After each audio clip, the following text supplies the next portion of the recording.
Hey everyone, welcome. This is Mary with the Create, Engage, Succeed show. For those of you who don't know me, I'm the co-founder of the Lavender Dragon team.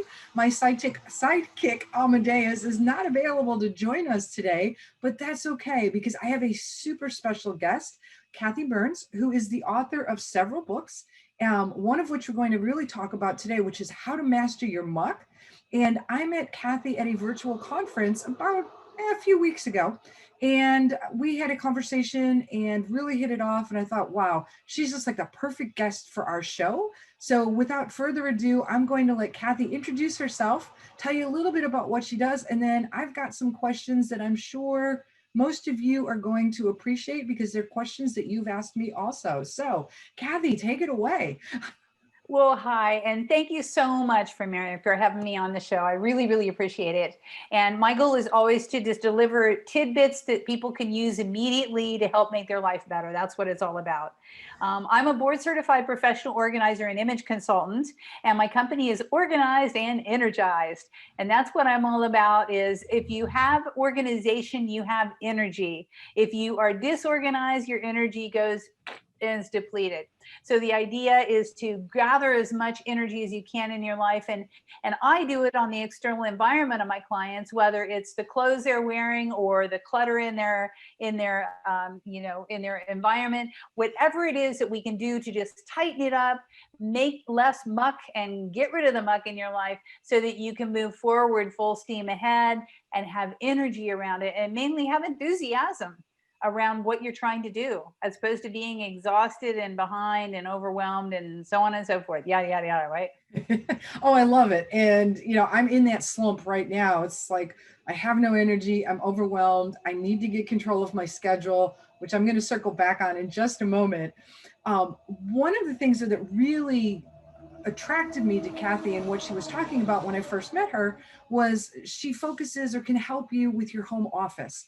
And as so many of us have now moved to either a planned or unplanned extended work from home situation, I've chatted with some of my friends. It's like, I have no space, or how do I clear out a space? They're like, oh, you're so lucky. You have a room that you've got as an office. And like, well, I've been working from home for 3 years by choice. So it's a little different.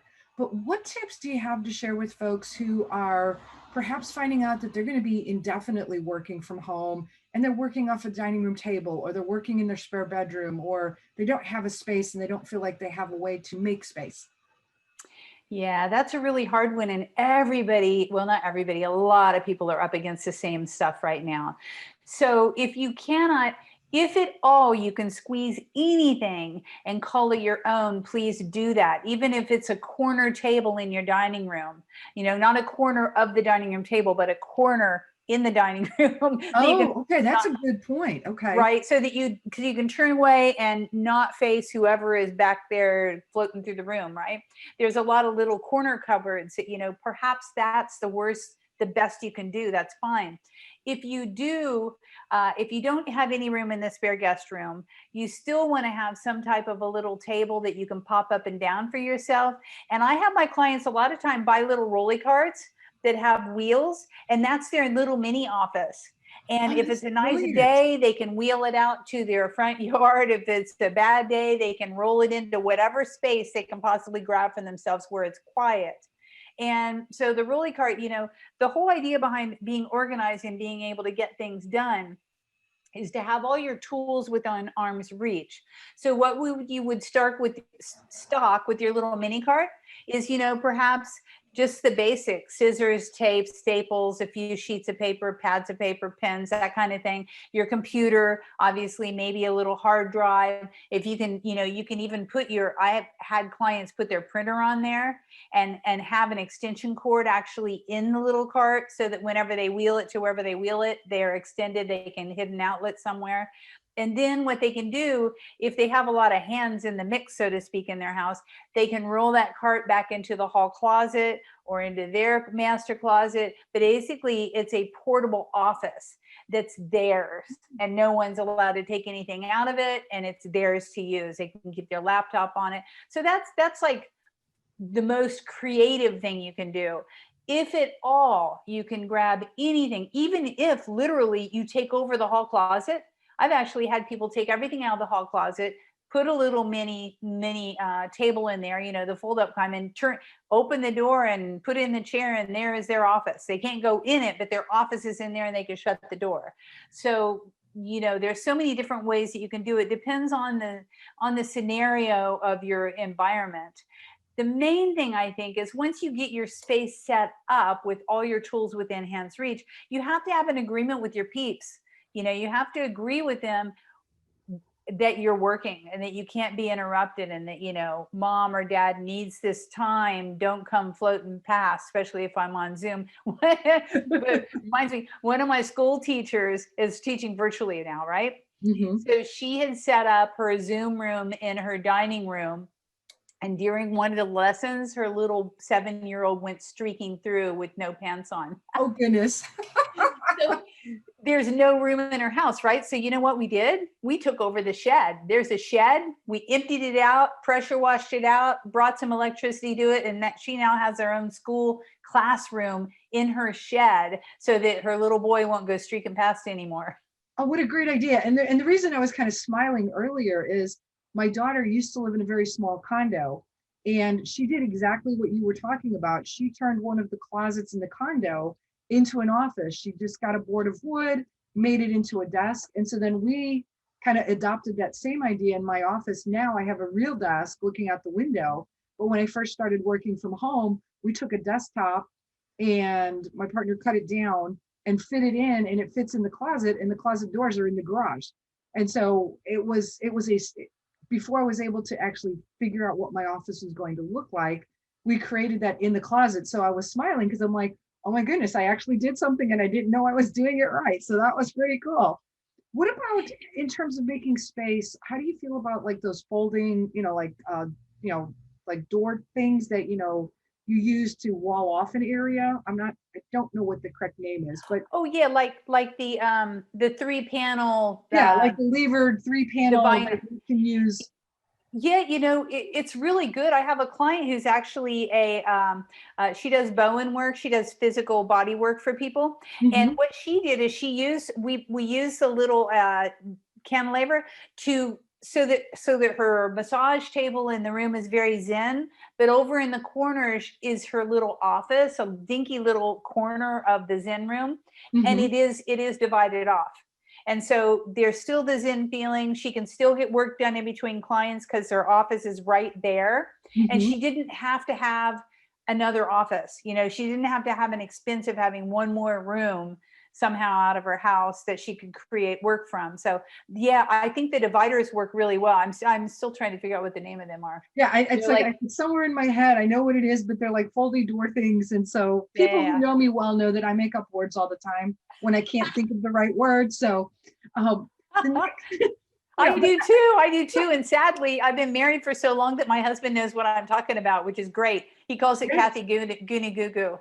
There you go. It's like, it's nice when somebody understands your own private language. So yeah, I appreciate those tips. And hopefully some of the people that follow me and that this will go out to will go, oh yeah, that's a great idea. Or oh, I hadn't thought about that.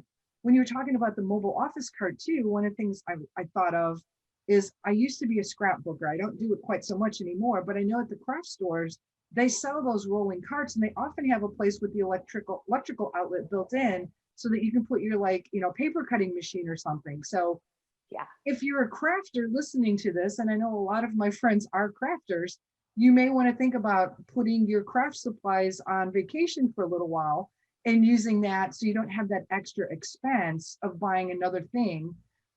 Think about what's around you. I think that kind of fits in with your concept of like master the month. Don't always buy more stuff. Use what you have, and then if you need to get it, go get it. Absolutely. I really am a strong believer in repurposing, and we all have too much stuff anyhow. The average house has 300,000 things in it. So wow. Surely there is something that you can use to create an office. And then once you're in your groove and you're figuring out where it's going to be, then is the time to invest in perhaps that little corner desk that will fit perfectly in that area or whatever. But start with what you have, because we all have something that we can use that's a great start out with. Because I know, again, oftentimes when I've gone into a cleaning frenzy, it's like, oh, let me go out and buy these really cool storage boxes. but I don't really know if I need them, but I just want to buy them because they're cool, instead of let me sort through everything and then figure out what I need versus what I think I want. So Yeah, and that's breaking organizing 101 rule. So really, yeah, so when you get organized, the first thing is to group everything together, like with like. Then you separate it out into the different, categories. Then you containerize it. So you can, and then you label it, and then you store it. Right. So that's kind of the progression of everything. So a lot of my clients, they have zillions of containers and none of them are the right shape or size for what we're trying to store. So mhm, until you group it all together, get rid of the excess, get it down to what you're storing, then you'll know what size of container that you need. And also, you're going to probably know then where you can store it. And that will also have an impact on what size container you use. So, all of that, that's the flow. So, yeah, don't buy containers first because you're going to end up having a lot of stuff that is just ends up being clutter and muck. but they're so cool. They're so cute. It's so I easy to buy know. another one. But no, They're that's so a real, pretty. yes, that's a really good point. And I do know that a lot of my friends kind of suffer from that same thing. So thank you for kind of going through those steps with us as well. So I've got one more question, and I was reading your book and I really fixated on the chapter about scheduling and how do you get your schedule under control? And this is one of those weeks where I feel like I have been in Zoom meetings from the time I wake up until after dinner time, and I still have more meetings. It's like, well, when am I going to get my work done? Or I have no energy left because I've literally been staring at myself on camera for 10 hours. But I have to say yes to this because it's a client, or is this something that their feelings are gonna get hurt if I say no. Or so how do you master your schedule? How do you tame your schedule? How do you there's one thing that really stood out that said if you add a recurring event, you need to let something else go. How do you master that? How do you kind of get that part of your life under control? Yeah, it's an ongoing process for all of us because things change and are so fluid all the time. And when I go into time management with my clients, I always start out with, what do you have to do? Make a list of everything you have to do. What do you want to do? Okay. And what do you love to do? Ah, And once you make a list, and it takes a little while, a time management session for me and my clients is generally a 4 hour process. So, wow. figuring out everything that they have to do in their job, and then what do they want to do, and then what do they love, right? So once you figure out what you have to do, and if some of that stuff you hate, that's when you decide your job and it out. Okay. Don't do stuff that you hate in your business because it will sludge through it and it'll deplete your energy and it just won't work for you. So job that out. And I don't care if you don't feel like you don't have the money to job it out. There's always a way, and there's always someone that you can trade tasks with. That maybe you hate QuickBooks, but your girlfriend loves QuickBooks and she hates emails, and you can do emails. You can write like a whiz, right? So there's Okay. always a way to get rid of the tasks that you don't love to do, but you have to do. Okay. So that's kind of the progression is what do you have to do? What do you want to do? What should you not be doing? What do you love to do? And then you have a kind of a macro, big vision of what you're doing in your business. It allows you to make choices of what you should be doing and what you versus what you could be doing or what you might be doing if you could squeeze it in. So with calendaring, you know, as a professional organizer, we're always saying plan your day before it plans you, plan your week before it plans you. If you, as entrepreneurs, we never end on Friday, but let's take it as a scenario. Friday is going to be the end of the week, right? Okay. At the end of the week, we kind of do a wrap. We figured out what did we get done? What did we not get done? What do we need to do next week? Okay. And we put it into the schedule. Then when you come into next week, you've kind of set the stage for what you want to get accomplished. Now, something that I use a lot, and I think you'll remember this from the chapter, I call it umbrellaing each day. Yes, I thought that was a really cool concept and I'd never really heard of it described that way. So if you don't mind sharing, that would be great. Yeah, I think I probably invented it, but it's a hybrid of other things, but it works very well for me. So I figured it would work for my clients, and my clients tend to like it. So with Zooming and with everything COVID, it's a little bit different, but this is the concept. So each day has an umbrella of an intention over the day. Take, for instance, Monday could be your planning and organizing day, which is what I always recommend. So Monday, you're kind of getting everything straight, you're getting it all set in a row, and you're setting the stage for what your week's going to be like. Tuesday could be your Zoom day. Tuesday is the day where, okay, for me, like I have a networking group every week. So that automatically I'm already dressed and up.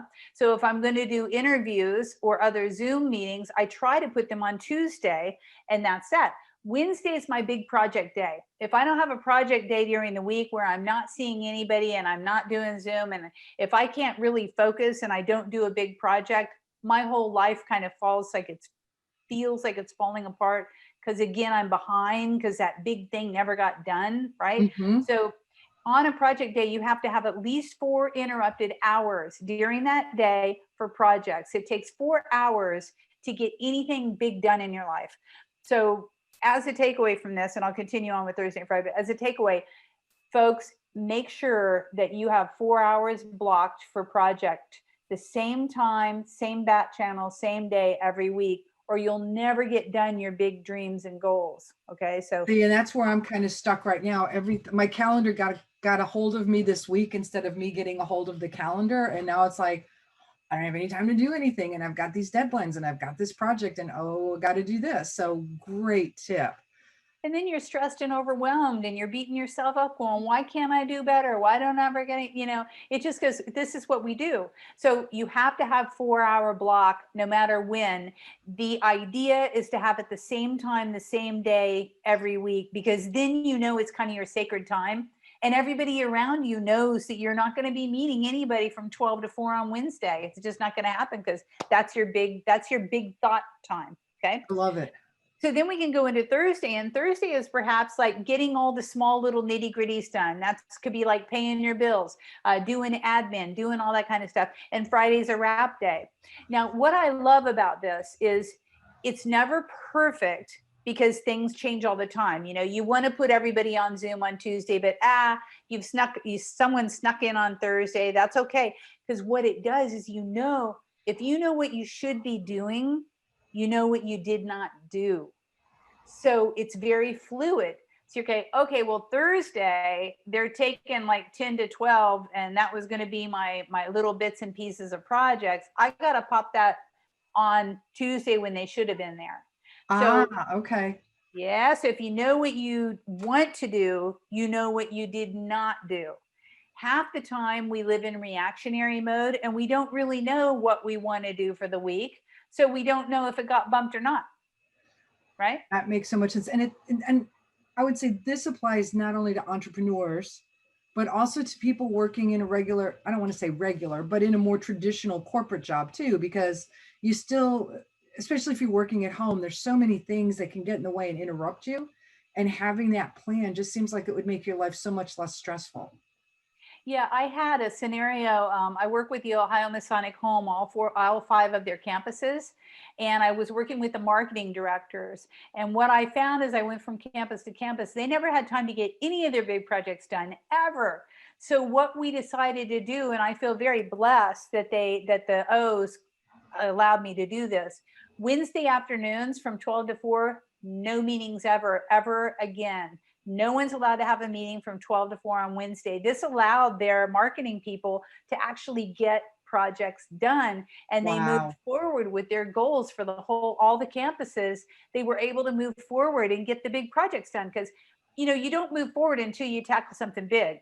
I mean, you can do a lot of little stuff, a lot of busy, but until you do that big stuff, you get the book published, or you get the marketing plan done, or you get your goals set, or you plan the event. If you don't have that 4-hour block as sacred time, it does not happen. So that was a big, I still pat myself on the back for that. Yeah, no, I mean, that's a huge win. To get the O's to agree to it, was pretty good. Yeah, no, and hopefully too, by them agreeing upon it and implementing it, they're also seeing a lot better results, would be my guess, because they're now getting production out of their marketing people who were probably very productive before, but now they're actually productive and moving towards the mission and showing better results. Exactly. And something else that was implemented, and this could help you as well, Mary, is I had them all do email signatures that the signature line read something along the lines of, in order to serve my clients more fully, I am not answering my emails right away. I will respond within 24 hours, but let you know Oh, that I am working on other projects right now, something along that line. If you need me immediately, do not hesitate to text or call, but realize that I'm not going to answer you right away. I answer emails on such and such a time and blah, blah, blah. oh, And that is that worked really. And brilliant. I actually was able to pass that through to a few of my corporate clients that they're allowed to do that signature. No, that's brilliant because you're also setting a clear message and setting expectations. And if you've got to retrain clients, this is a way to help retrain those clients too. And I think part of it is have that conversation with them too. Like at the start of June, I reached out to my long-term clients to say Tuesdays and Thursdays are meeting days. Mondays, Yay. Wednesdays, Fridays are the days when I'm going to be working on your stuff. And as you said, it doesn't always work that way, but I've tried very hard to funnel things into Tuesday and Thursday, knowing then Monday, Wednesday, and Friday, I can be more focused on, like Wednesday, I teach, so Monday and Friday, I can do project work. This week was one that got away from me. And so now I'm playing catch up, but that happens sometimes. So That happens sometimes, and that's why you're feeling stress and duress, but it's so easy. I just found it so liberating. If someone says, hey, when can we schedule this? I'm like, oh, Thursday is my podcast day. Let's do it then. yeah, well, you that's what know you did with me. You're just like, hey, I'm going to be dressed and I'm going to be ready for an interview. Let's do it. And I'm like, okay. yeah. So one last question before we wrap up. You also mentioned, and I found this very fascinating in your introduction, that how you dress also has an impact on your energy and your muck. So I am definitely your sweatpants t-shirt kind of person. Um, Tell us a little bit more about that. Hmm. um what you wear tells a little story about yourself within 3 to 5 seconds of anyone that you meet. And it's not that we are mean or rude or whatever. It's just what we do. I think it goes back to caveman, fight or flight. Is she safe? Is she not safe? Should I retreat? Should I come together? Do I trust her? Right. So your clothes will announce you before you even open your mouth. So it's very important that you create, you've heard this, create the best first impression. Hmm. And it doesn't necessarily mean being in a suit. It doesn't mean any of that. It means wearing the right colors and wearing the right shapes for your body. We all have parts of our body that we don't like, and actually wearing clothes that emphasize your good stuff and de-emphasize the stuff that you hate makes you feel very powerful. And That when is you're true. feeling powerful in your own skin and in your own clothes, you project yourself much more confidently. People trust you more. They want to engage with you more. It's super duper important. And that's why, a lot of people said, well, why are you a professional organizer and an image consultant? And it didn't make a lot of sense for a lot of people because most organizers are not image consultants at all. Hmm. Now we have a whole new crew that's coming in, the artistic creative that are now doing it. I think I kind of paved the way for it actually, because when I started, I couldn't find anybody else who was doing it. But back to why I do it is because it's the external environment of my client. I'm mostly concerned about the external environment of my client because I know if that's kind of democked and fixed, they can do what they really want to do. Clothes are the most external and the omnipresent external environment of all of my clients. So I want them to feel good in their skin. I want them to feel confident and powerful. And when they're wearing the right clothes, I always say the clothes that I shop for my clients, I want them to be so comfortable that they could sleep in them and feel comfortable because they fit them perfectly. They're aligned with the right colors and shapes and styles. And so for me, it's very, very important to wear the clothes that make you feel good.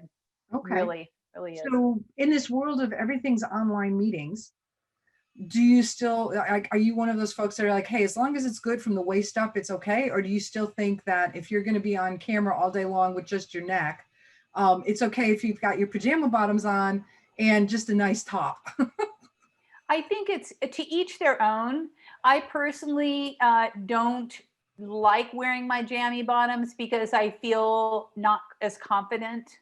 I also like to wear shoes because I don't feel like being in flip flops or being barefoot is going.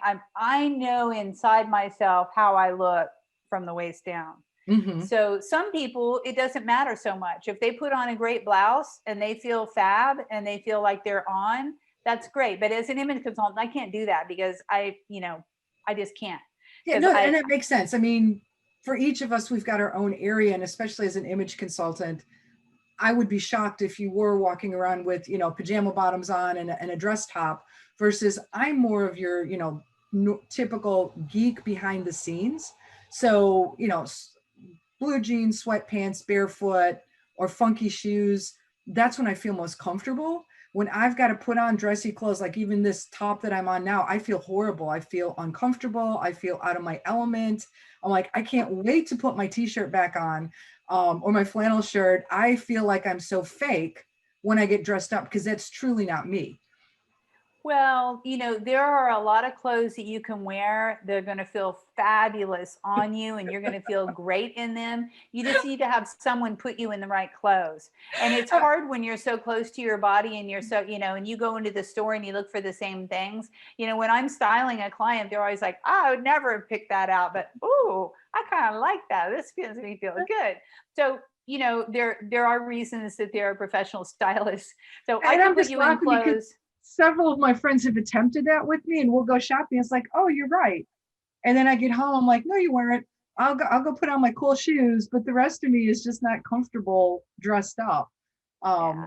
and again, I am more of that introvert behind the scenes nerd that, like, when COVID came and everyone's like, oh no, I can't interact with people. I can't go to the office. I'm like, yes, I don't ever have to leave my house again. That's how my husband feels. So, it's like, hey, but no, that was very helpful. And I really like listening to the why behind it. And I do have nice clothes. I do dress up. It's just not my comfort zone. And so I feel more awkward when I am dressed up. But Well, yeah, and I would wager if I could get you in a store, I would find you clothes that you feel like really super comfortable in that look great on you. Because that's what I do. And that's what actually all stylists will do, unless they're like stylists for the stars and then you'll be wearing crazy stuff. But yeah, and I have no doubt that you're very good at that. I can just connect you with some of my friends that have tried to get me to do that. And it's like, oh, we just failed miserably. But at least we got her yeah. wearing good shoes and she's not wearing the glitter clothes. Well, you look good in this pink. The pink's great for you. Well, thank you. Thank you. It Yeah. is one of my go-tos. Like I do feel okay when I'm wearing this, but yeah, I'm just more of the I've never cared, which I know sounds horrible talking to a stylist. But this is a conversation we can have off of the show. Yeah, it's there's no judgment on anybody. It's just what makes you feel powerful is really that's all it comes down to is what makes you feel powerful, confident, and able to just address the world with who you really are. I can't. My sister's still in Birkenstocks. She looks fabulous in Birkenstocks. That's what she is. She's an old hippie. But at least I got her out of some of the other things. But everybody's different, and I talk Right. about that a lot in the book, in the chapter on creating mastering your image. So in the book we talk about all the different things that really will help you move forward and create systems, whether it's your inbox or your paper piles or your goals or your schedule or your image, whatever it is, that's available for you. And we are offering this through to your peeps for free. So all they do is pay a little bit of shipping and handling for me to get it to you, but I'll autograph it and send it out. Oh, that's And awesome. yeah, so everyone can have a copy for free of this little book. And if you see it says get organized, I don't know if you can read this kind of glary, Yes. add space to your life, live your purpose. And that's what it's all about, is living your purpose and getting in that zone where you feel like you're really on task with who you really are. Yeah, no, this has been a great conversation. And again, just for the folks that are watching, I just recently met Kathi. This is not like a, hey, we've known each other, this is a setup. She had no idea what we were going to talk about today when I brought her on the show. I just got the book in the mail a few days ago, and I sat down and it was like, oh, this is a great, it was one of those books where it's like, well, this is more of a self-help. Oh, wait, it's reading like a novel. Oh, this is really interesting. Oh, let me keep going. And so and those of you that know me know that I am an avid reader. You know, my goal is like 150, 200 books a year. So I like to go through books, but I am very strong in my opinion. So if I say, yeah, this is a book that's worth reading, I really mean this is a book that's worth reading. So Aw. I appreciate you coming on as a guest. We will, in the show notes, also drop how they can get a copy of the book with a link to your website. And if you all have questions, drop them in the comments, and I'll make sure that Kathi sees those questions, so we can start a little bit of a conversation as well. Absolutely. Yeah, I will definitely answer anybody's questions that they have. I'm also starting a Facebook coaching group, which would be very exciting, Oh, that I don't think I told you about. no. So every month I'm doing group coaching. I'll have 108 founding members. That's it, and then I'm going to cut it off because I want it to be very intimate, and I want to answer everybody's questions. The first month is free, and after that it's only $47. So basically, you get me for about whatever sixth of my Wow. rate. And you can get one-on-one attention from me, and it's going to be really fun. So we'll talk That, about image, we'll talk about goal setting, we'll talk about paper piles, whatever it is that people want to talk about is what I'll be teaching. oh, Just like that's this interview, exciting. That is, whatever you want to know, let's just go for it. And it'll be live training every single month, and then Q&A in the Facebook part of it. oh, wow. Well, definitely we'll include that in the show notes as well once you get it launched, because I know a few of my followers will probably jump on that. In fact, I will probably follow along as well because it just sounds amazing. So thank you for It's sharing that. I didn't know. it's launching Tuesday. Tuesday is the first call. Oh, So excellent. I will put in, I'll send you the link, and oh, I'd love to have you in the group. That'd be fantastic. I'm going to be So, your anti-image person and you're going to convert me. hey, whatever floats your boat, we'll just have That's some fun right. with That's it. right. We'll just have As some I've been fun. told, I apparently am an obstreperous person with a very like, here's who I am and nobody's going to change a personality. So I never want to change any of my clients. I no. say all I'm ever trying to do is step it up one notch, step Yeah, it up just a little bit, no, and I make it a love it. And little bit better than what it is right now, but never change, because everybody should be who they are, that's it. and live And their purpose. That's the whole point. that's what I really like about you. It's not like, hey, I'm an image consultant and you're gonna like, wear Armani and that's what you got to do. It's like, no, I'm kind of the goodwill girl. So Hey, and once you know your color lines and shapes, you can head into Goodwill and find exactly what you should be wearing anyhow. that's so cool. Well, Kathi, thank you so much. And I look forward to finding you and following you on Facebook and on the internet. And just everyone, thanks for watching. And I'll give you the information so that you can reach out to Kathi yourself. So this is Mary Nunley signing off from Create, Engage, Succeed, and we'll see you next time. Bye, everyone.